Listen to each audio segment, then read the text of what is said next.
Three, two, one, and we're off. Good morning, afternoon, and good night, everybody. Welcome to the Birds and Bots podcast, episode 1. Thank you, everyone, for taking the time to load up and listen and taking the time from your busy lives to give the show a listen.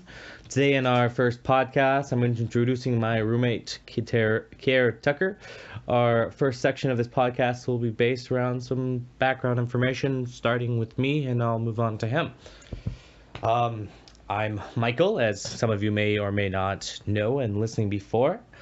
Some basic background information. I'm from Summerland, or the DOS, the District of Summerland, British Columbia. That's so hood. I know, right? It's just called Summerland, but I on the Wikipedia, it's the District of Summerland. I'm like, the DOS.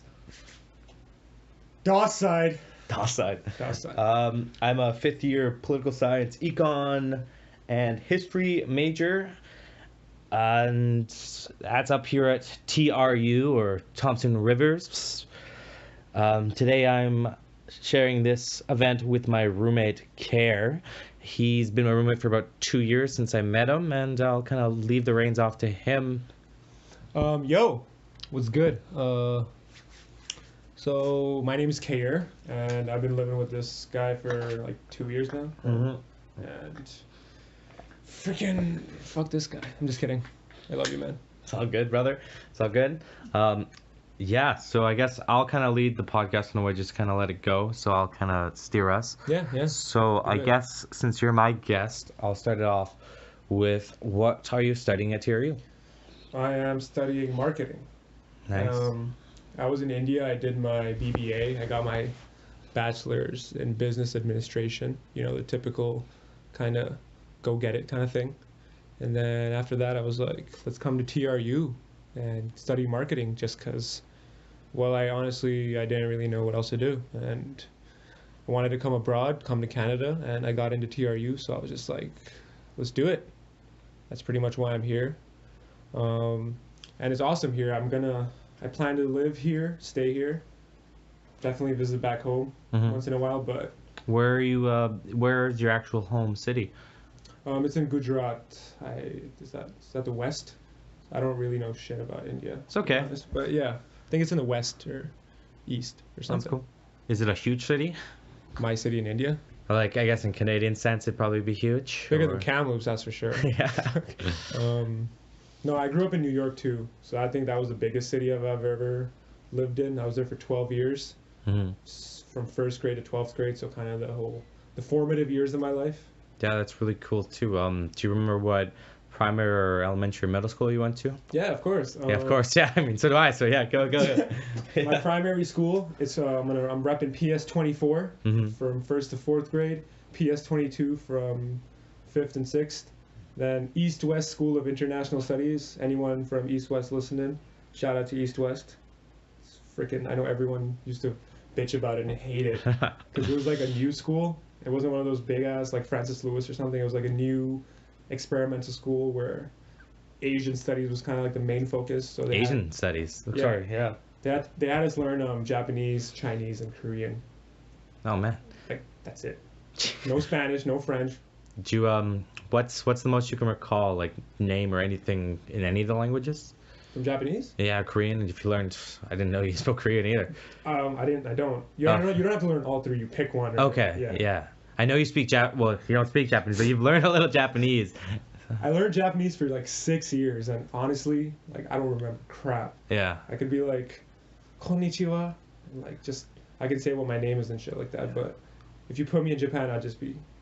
You pick it up with time, I bet. It wouldn't be like riding a bike since you haven't rode the bike of Japanese, but you probably, like, they say it takes about 6 months to, like, become fluent in language if you're, like, forced. If you're forced, like, if you're living there and kind of forced.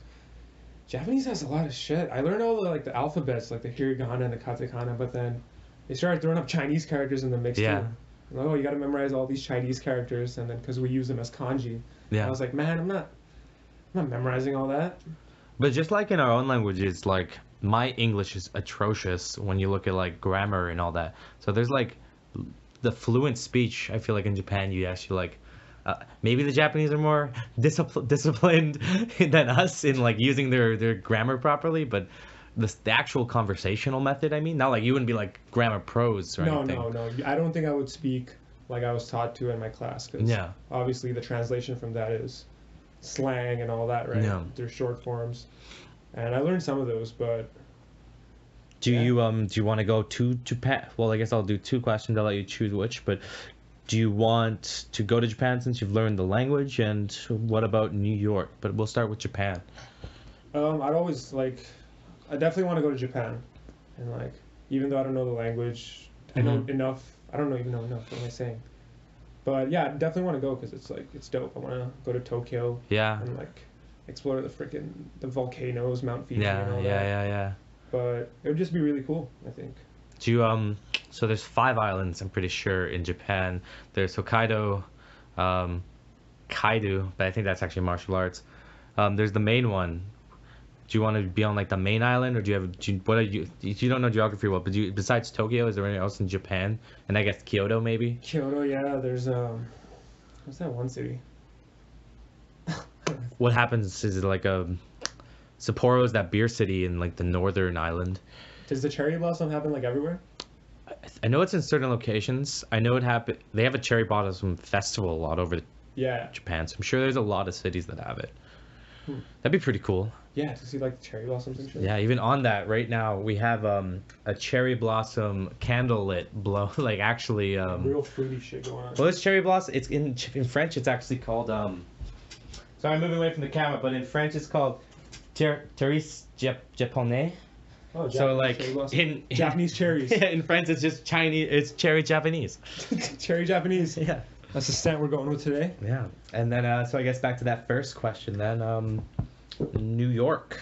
Yeah, I kind of left New York in a bit of a hiatus. It was like a 2-day thing. Mhm. Some stuff I won't go into, family shit, but yeah, ever since I left, it's kind of like it's been my goal to just go back.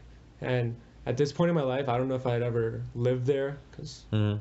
I don't know, just screw that. I don't want to live No, there, but I yeah. definitely want to visit, keep it a back and forth thing, see all my homies, freaking just everyone, and there's a lot of stuff to do there too, like Yeah. in terms of career and shit. Got to hit that Madison Square Avenue, right? Or Bro, I gotta go play for the Knicks. yeah. I gotta go play for the Knicks. They need a point guard. And interesting segues. I'm still trying to learn how to segue properly. As you say, Knicks, I know you are a fan of basketball. Yeah. Do you think that's just because you're born in New York City, or was it just like your school? Honestly, I don't know how I got into basketball. Yeah. That's the only sport I even care about. I don't watch soccer. I don't watch baseball. I don't even watch football or even play any of those. I'm Yeah. trash at everything but basketball. So it was more of like, it was this thing. It was in my like 9th and 10th grade where I was just like, before that I just used to game a lot Mm. and just kind of just sit in my room and game, just play COD Modern Warfare, Yeah. the GOAT. And then I got kind of bored of that. And honestly, my parents were like, yo, get the fuck out of the house. Do something with your life. So my friend invited me one day to just go play some ball, and I was like, yeah, fuck it. And then ever since then, I just kept going, and then Yeah. over time, I learned how to play. I was trash. I'm still pretty trash, but No Kobe. yeah, I'm not anywhere near the level of that. But you know, I could do pretty decent in a pickup game. No. I'll, Well, you get out there. I'm always really I'm really proud of you. You play a lot of intramurals and all that. And when it's sunny out, you hit both the TRU's basketball courts as well as you hit the TCC's open arena or whatever. What's it called? yeah, the field house. The field house, and you're always out there, which is a great way that you're staying active, which is awesome. A part of it. You've been able to keep some of our good friends. We got a buddy out there, Nathan Paisley, who used to run the intramurals. He lived with us as well, and you played a lot of ball with him. We Yeah. got another We got roommate. Penny Yep, Penny. I don't know his last name, but and Ferguson. yeah, you got really good friendship out of that. Just Playing ball and the like, connection. playing 2K. Yeah. Even our roommate Jackson, you play 2K with him. He knows basketball quite a bit Oh, too. dude, when you were gone for the summer and the playoffs were on, like the Yeah. finals and stuff, that's when me and Jackson were on all the time. It was just So sweet. playoffs. Well, it's really cool how hobbies can really like make friendship and like community out of things like that. Honestly, when I moved back to India, Yeah. I didn't really know the language too well, and Mhm. I didn't have any friends there, obviously. Yeah. And shit at home wasn't like preferable to go to, so Yeah. I'd just be like, oh, what the fuck do I do all this? So I literally just played ball for like 4 or 5 hours a day. Yeah. That's the only thing I did for a year because I wasn't in college at that time. Yeah. So I just played ball. Yeah. And that's kind of what got me through that whole transition period of my life where it's like, I don't know what the hell's going on. Yeah. Just ball. That's so sweet. Yeah, and then I kept that alive, and I don't really play anymore, like competitively or anything, but I always make sure if I can, I just shoot around. Yeah. For sure. Stress relief, I'm sure. Do you get that out there? You have big, if you don't play just to shoot hoops, you a big just thinker, or you a big like music in the head? If I'm just shooting around, I just have music in my head. I don't even pay attention to it. It's just like kind of background noise. Yeah, I'm and just that's what I'm obviously thinking. just focusing on the game. Yeah. And I found out today, like every time I try to think about the shot I'm trying to take, I always miss. Mm. So it's better just kind of like let it flow and just play the game. Yeah. No, that's for sure. Yeah. This fucking laptop keeps timing out. I gotta Don't even worry. There's nothing.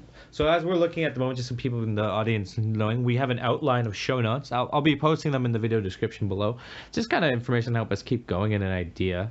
So we're just kind of talking about hobbies now. Do you have any other major hobbies, or I can move into the next segment? I game a lot. Yeah.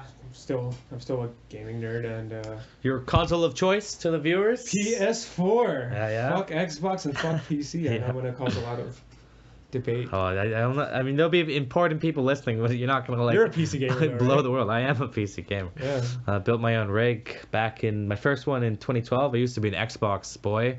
Really? Oh yeah. Oh, man. Yeah. Since 2001, I got the first one when it came out, and played a bunch of Halo when it came out with all my friends. That's why you're into Halo. Oh yeah, it was just a game of choice, and Call of Duty, of course. It was pretty good. All those old school mainstream titles. Yeah. Halo, Call of Duty. What else was there? Yeah, I know. Is there Yeah. anything else? Fuck. I mean, Grand Theft Auto. I mean, back in the days, They those were are the hella ones. games, though. Those are the ones that stuck though. Hey, because Halo's still around, and Call of Duty's still around. Halo's not. Yeah, there's 5 and 6. They're just not playing on they're on Xbox exclusive, and the Infinity is coming out pretty soon. It's coming on the PC as well. Really? Yeah, Yeah. and then Call of Dust. Duty's Yeah. kind of shit now. Yeah, well, I think it's just kind of like it's so repetitive in its own sense, and like trying new things, but just not sticking. Yeah, they're trying it, but they're not going all out. They're just like trying to. I feel like they're just trying to put a leg in the water, or like a toe in the water, and trying to see how it feels with some of the new additions they've had. But Yeah. it always ends up not working because they're not committing to one thing, right? They're just kind of trying to keep both alive, which is it's Yeah. fine. Most of the fans want the old style, but then when they try something new, they're like, "Oh, we want the old style." And when they do the old style, they're like, "Oh, we want something new." It's repetitive. Mm-hmm. So it's just kind of hit that. I think it's hit its peak where it's like, we've done what we can do. It's kind of just 10 years of the same game in a like sense. every year too. I Yeah. think they should just kind of. Do you know if it's still Activision and the other Tyrock? Or There's like 3 companies. there's now. 3 companies So it's now. Activision who just kind of does the whole money hounding kind of thing. Okay. And they publish it, but Sledgehammer, Treyarch, and Infinity Ward. Okay.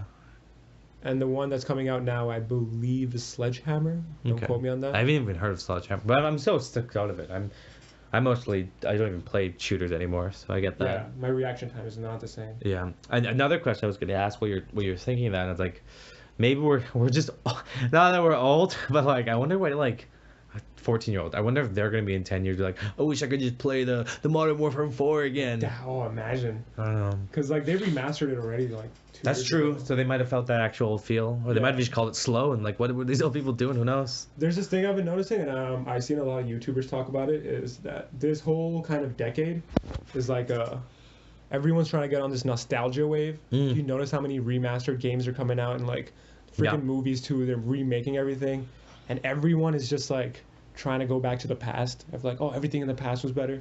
So I kind of feel like our generation right now is just stuck in the past.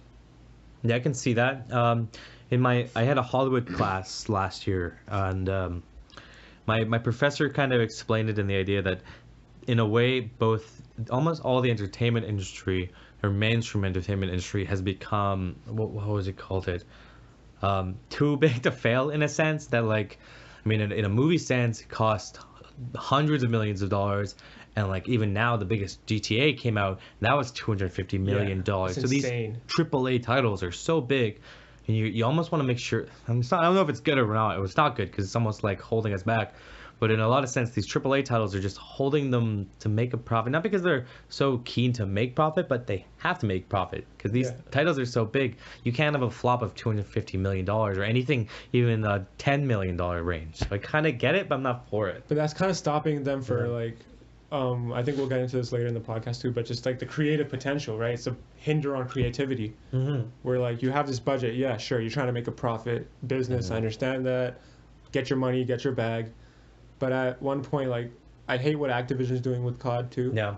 Because with the loot boxes and the microtransactions and all that crap, it's just like, man, yeah, you want to make money. We pay 80 Canadian for a game anyway. Yeah. I think you should just chill out of that. And yeah, sure, have microtransactions, but kind of like what Fortnite did, just keep it cosmetic only. Of course. And the game is free to play. Yeah. And Fortnite is netting like, I think, billions right now. It's one of the biggest games of all time, I'm pretty sure. Yeah. And it just came out, so it's it's free to fucking play, which is insane. Yeah, and just cosmetics, and it's fun, and it's streamable, it's twitchable, it's easy to pick up. I mean, well, it's a learning curve because I suck at it, but I'm trash at Fortnite. Yeah. I'm so bad. What was the thing I was saying about that? I was actually, as you're saying that, I'm thinking in my head, I'm a huge fan of this movement, and I'm sure some people might not be, of subscription base.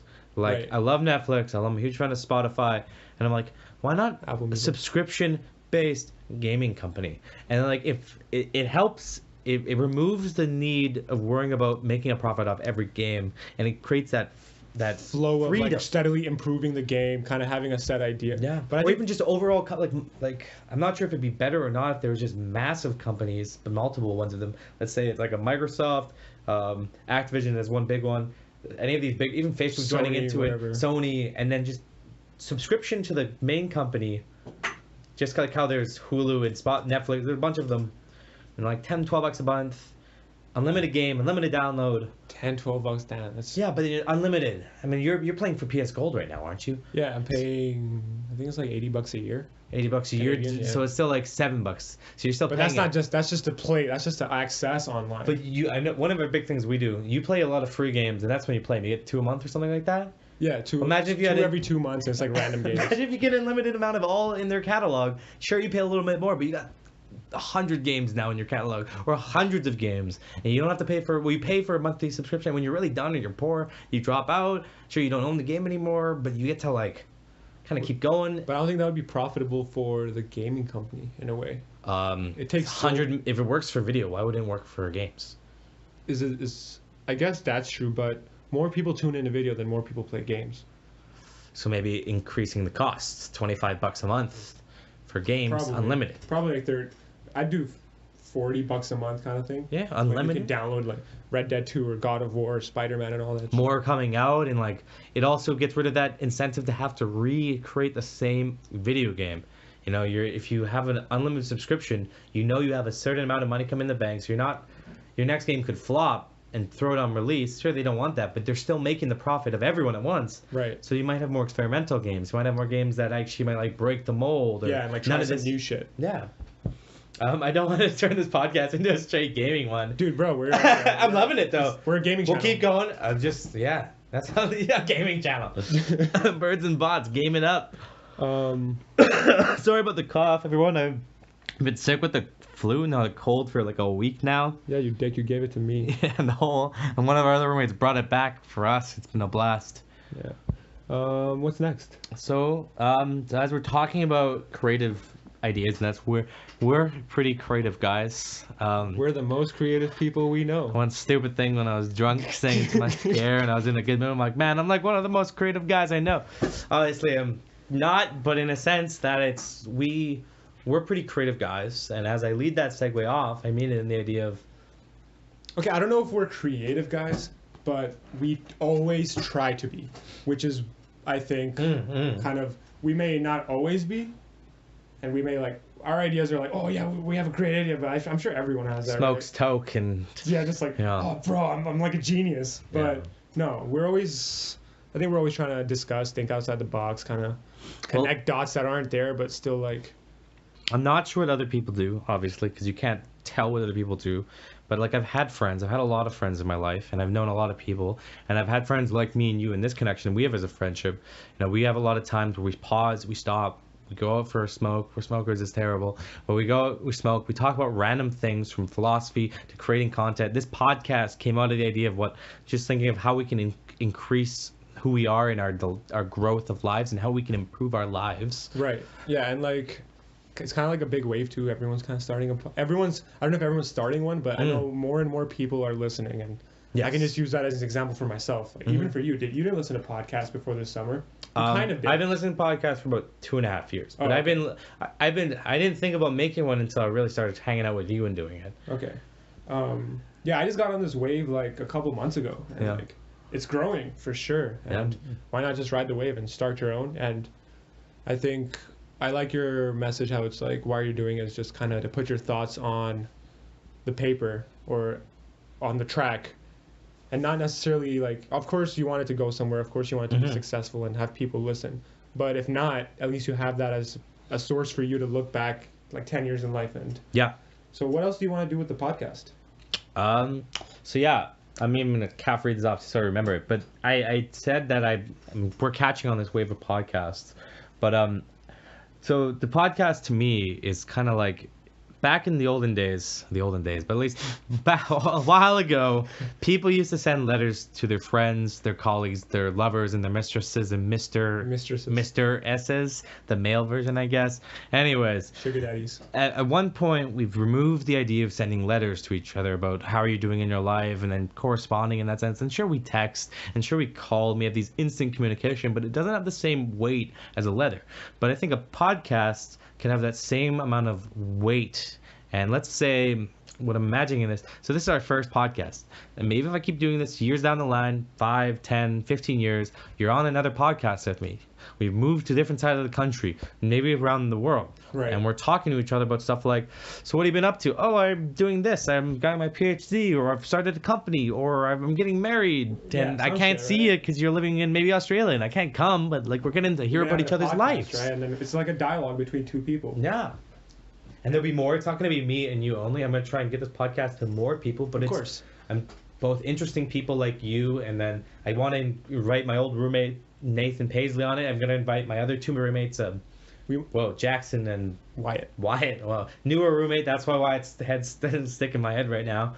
But it's just kind of building connections. You could have like a 4-man podcast. Of course. It might get hectic, but whatever. I've seen people with like 6 podcasts sometimes. Really? Oh yeah, it's intense. They have better mics so that they have better mics. Yeah, this is. What are we recording this on your phone? We're recording this on my Pixel XL2. Google if you want to send me anything better, please. I think it's time to get your sponsorship from Blue Apron, Skillshare. What is it? What's your underwear company? MeUndies. MeUndies. Yeah. Everyone's sponsoring podcasts. Sponsor my boy Mike. Hey man, I love MeUndies. Been wearing them for 2 years as well. Picked them up just because randomly saw my ad online. Imagine. That'd be cool. It's possible. Of course, and through time, of course, right? Yeah. With that as well, though, what about you? If you started up a podcast, what have you been thinking that we might have not talked about as it's going on? I actually wanted to start a podcast too. Of course, I'm gonna ride the wave. Y'all know me, just getting on any wave I can. I'm on the Instagram wave, and like hashtag at the rate Keyeze, Keyeze. Go follow me. I'll leave the information as well up in the show notes at the end of the video if anyone's interested in that. I've always used Instagram. Like I've been using it for like 6 years. That's why I have like 400 posts on it. Nice. But ever since I started modeling, that's when I kind of started using it to grow my personal brand or whatever. And I know I have like 800 followers right now. It's maybe good. 730. That's like, man, I see people. It's like freaking 100K, 200K. Yeah. That's cool. I'm not even worried about the follower count because I feel like the Instagram's just gonna follow my life, and whatever I do in my life that's big is going to translate automatically to my numbers on Instagram or whatever. So it's just kind of, I'm also using that as a documentation method in terms of photos, which is really cool because I can see how I changed throughout the years. And I always we all like going back on our Facebooks and Instagrams and scrolling through and like, oh shit, look at me, I was such a loser or whatever. That's what I always say. Even in that sense, you're for those who don't know, you're a model, or you actually are a model. You're signed with Numa Models, and you've done a couple shootings. So it's really interesting that I'm super proud of Kerr for just pushing himself into this career. And actually, he flew out to Calgary for his First, he threw out to Kelowna. He had to get down there in his own Greyhound, all that jazz. That was my test shoot. It was kind of like I went and talked to the agency, and they were like, "Yo, you need to do the shoot," and obviously I've never really done a shoot before that, so I was just like, "Okay, yeah, I'll do it." And then I did it. The photos came out super good, which is like awesome. And after that, I was like, "All right, I'll just." It's kind of like one of those things. It'll always be on the side, right? Like I'll always keep taking photos. I'll always keep trying to build my portfolio. Right now I'm in school. It's my last semester. I have to work. So sometimes life happens and you can't always put 100% into whatever you want to do. Yeah. But that's fine. I'm happy with that. Yeah. It just kind of leads into like how I started it. It was just kind of a thing where it was like I saw an ad on Facebook. It's like, do you want to be a model? And then funny enough, I never thought I could be a model, but everyone always told me that I should. Sweet. And once I saw that, I was like, I applied. Why the fuck not? Yeah, no, that's so awesome. I'm really proud. I'm really proud to just seeing that going on. It definitely is interesting because I'm not I don't really put myself out there at all. As you know, you're my freaking roommate. I'm pretty much usually home. Obviously I go to work, I go to school, I go to the gym, all that jazz, but I'm not really a person who likes to put himself out too much. And if anything, this modeling thing helps me do that. Get in front of a camera, get over my fears and my anxieties of, just putting myself out there. Helps me open up a little bit, which might not come in handy now for this particular career, but in the future, who knows, right? It's always good to have this skill set. So it's grinding. It's level up. Yeah, I'm building my EXP. Yeah, and it takes a lot of work. You should just do a gaming podcast, man. I'm not gonna do a gaming podcast. There'll be references included, because games are part of the culture. It's grown from the quietness of the 60s to the 70s. I mean, we're finally living in this really cool modern world where gaming isn't just about boys, it's not about men, it's about men, women, the trans, everyone's getting into gaming, and it just allows you to live this love. But you can also still, though, if you tell your parents, or if I tell my parents that like when I bought a PS4 here, I'm like, bro, I bought a PS4, and I was like, bro, you're like freaking 23, what are you, a little kid? It's like, no, I'm pretty much always going to be a gamer. Yeah. And there's lots you can learn, from stories, from games to hand-eye to community of friends. Did you see that? There was this one video about like why it's actually terrible for you. Yeah. I'm sure it is. There's terrible things and good things. If you run 100 miles without training, you're gonna die because you weren't prepared. If you do stuff right? overdoing something, you're gonna do something. You're gonna be negative. That moves into that video with CGP Grey. That kind of goes into attention. Do you want to talk a little about what that video is about? You kind of showed it to me before the podcast. Yeah, I'll do a quick rundown in the background to everyone who's going to hear about this. I'm going to do a little cough here. Bless you. So I'm a huge fan of this guy called CPG Grey. He's a YouTube educator. That's what his background information is. He's done a lot of interesting. Me pretty much. He's done some cool, interesting content that I'll leave to you, the viewer, if you're interested in. But I do leave a show note of his most recent video as of yesterday called, it's something about attention. The video is about 11 minutes long, and it's him kind of explaining how he's trying to take a step back from the internet and all of its necessities together. So as time has gone on, the internet's advertising, clickbait, cookies, all this information that makes you want to come back to your devices from your phones, your computers, your TVs, they're slowly getting and evolving to be more powerful at making you want to click them. You open up Facebook, Instagram, Reddit, Twitter, or whatever your thing is. When's the last time you went to take a shit without your phone? You're right. It's terrible, actually. But you open it up again. You keep opening it up, and then you close it, and then you're like, "What am I gonna do? Oh yeah, I'm gonna open up said app again." Yeah, right. And then it's the same thing. Shit. The same memes. Well, not the same. Now, memes are a different thing. Memes are kind of like a blessing. They're wholesome. They're wholesome. Yes. They're dank. They're dank.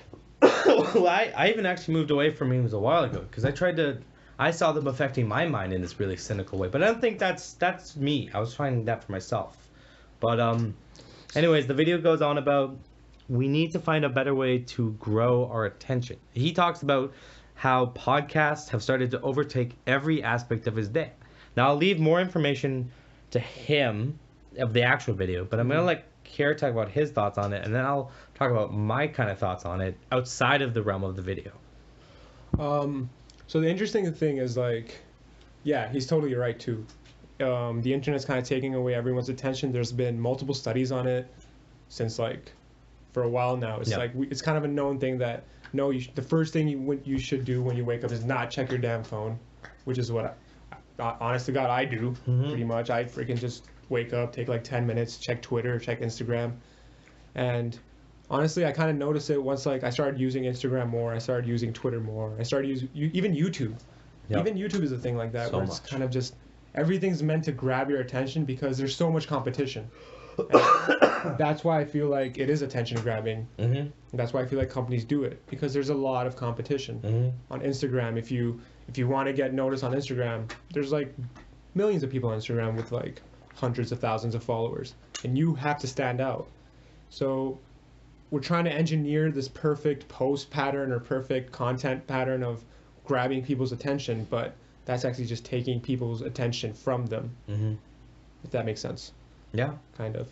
No, I know what you mean. And that's why I kind of like once I started modeling and once I started using Instagram more, I'm just like, man, this isn't what I want to do for myself. You know what I mean? Time off. Yeah, right. It's like, sure, from a business standpoint, if you have your own small business, obviously you need social media nowadays. It's kind of a given. But for myself, I'd rather just stay away from. It's very fake. You know what I mean? Social media is super fake, and YouTube can be too. You got to know where to look, which is a big thing. Yeah. A lot of people don't know where to look, and they just kind of get recommended videos, and then the algorithm changes, and you don't choose the algorithm, and your subscription bars for some, but the recommended algorithm, you don't control it. Yeah, exactly. We don't even know how YouTube's algorithm works. Man, I challenge all the viewers to just go take a shit without their phone one time. Yeah. See how bored you freaking get. Yeah. Yeah, anyways. Yeah, that's not a problem. What about you? What do you think about the video? Do you notice in your life kind of thing? About like how your attention is kind of decreasing? And I've definitely seen it as... I definitely agree that it's this worrisome thing about attention. One of the other reasons I really got into podcasting, and this is going to be a controversial topic in itself, but Jordan Peterson has been talking a lot about that people are looking for these long formats. They're craving long intellectual formats of knowledge. And a podcast that can be an hour to 3 hours long with good hosts and good topics and good flow, good discussions, kind of make you feel like, hey, maybe not that you learned something, but you're not like wasting your... If you watch a 5-minute really cool highly animated videogram drama, whatever they're called, like a 5 minutes 5 hacks to make your life better, they're good things. I watch a lot of these, or I've watched a lot more in the past, but like I don't remember in a couple months. But sometimes when I watch these 3-hour things, it's like a thematic topic that kind of grows from hour to the end. And that kind of sticks with me. And I want that. I'm learning to move that because I want my attention to last longer. Right. And I just find that longer based content or something else is necessary to get away from this quick 5-minute chunks that are just killing you. Even ads too, right? Ads are super quick now because no one wants to watch them, but so they make them super quick. No. But in turn of that, the content that people put out also gets like, it's kind of super fast, flashy, attention grabbing, and that's it. I think it's important to have a lot of substance in your podcast. So you listen to a lot of podcasts. I don't listen to too many, but who's like your favorite podcaster? I mean, it just depends. I mean, like, depends on my mood. I mean, I like CPG Gray. He has a podcast as well called, he's got two. He's got Hello Internet with his buddy Brady Heron, and another one with Mike Hurley. I'm going to cut this short because I know my lungs are getting... Are you dying? I'm talking more, I'm coughing more, and I'm losing my ability to think while talking or coming up with these random thoughts. Right. So I'm going to leave on to my final closing section. And really, it's just kind of... I'm asking you, the viewers, now, if you know anyone that you'd really like me to just sit down and have a talk with. Obviously, me and Kara known each other a long time, so we've worked really well in our conversation flow. But I mean, anyone works. I think that would be an interest too, if someone I don't know too well, but in that kind of sense. You should interview Joe Rogan, bro. I also ask if you guys can leave some comments below if you like this and kind of information of how I can improve it. I'm sure as we're listening to it, there's better things you as different audience viewers can tell us. It's like your second podcast, right? Well, it's my first real podcast. Oh, yeah. The first was just a momentary thought. And sort of to wrap this up, thanks again, Care, for taking the time to